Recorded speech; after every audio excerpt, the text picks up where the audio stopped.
5 मेनि गेजेराव फोसावगोन OHS जोबथा आनजादनि रिजाल्ट।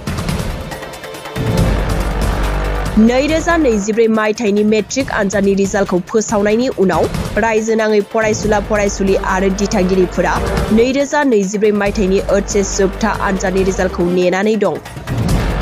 बेनि गेजेरावनो फैगौ 5 मे खालारनि गेजेराव OHS जोबथा आनजादनि रिजाल्टखौ होगोन होननानै फोसावदों सोलोंथाइ मन्थ्रि डक्टर रनज पेगुआ। मख'नो गोनांदि 5 मे खालारनि गेजेरावनो देग्लायनि OHS जोबथा आनजादनि रिजाल्टखौ होगोन होननानै फोसावदों सोलोंथाइ मन्थ्रिया।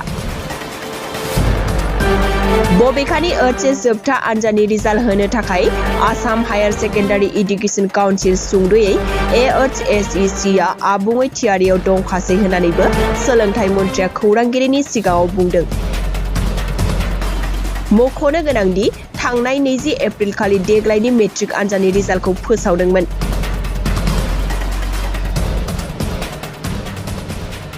बा मेनि गेजेराव फोसावगोन OHS जोबथा आनजादनि रिजाल्ट। 2024 मायथाइनि मेट्रिक आनजादनि रिजाल्टखौ फोसावनायनि उनाव रायजोनाङै फरायसुला फरायसुलि आरो दिथागिरिफोरा 2024 मायथाइनि OHS जोबथा आनजादनि रिजाल्टखौ नेनानै दं। बेनि गेजेरावनो फैगौ 5 मे खालारनि गेजेराव OHS जोबथा आनजादनि रिजाल्टखौ होगोन होननानै फोसावदों सोलोंथाइ मन्थ्रि डक्टर रनज पेगुआ।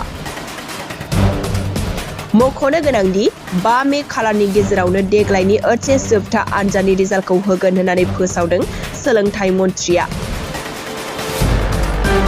बबेखानि OHS जोबथा आनजादनि रिजाल्ट होनो थाखाय Assam higher secondary education council सुंद'यै AHSEC आ आबुङै थियारियाव दंखासै होननानैबो सोलोंथाइ मन्थ्रिया खौरांगिरिनि सिगाङाव बुंदों।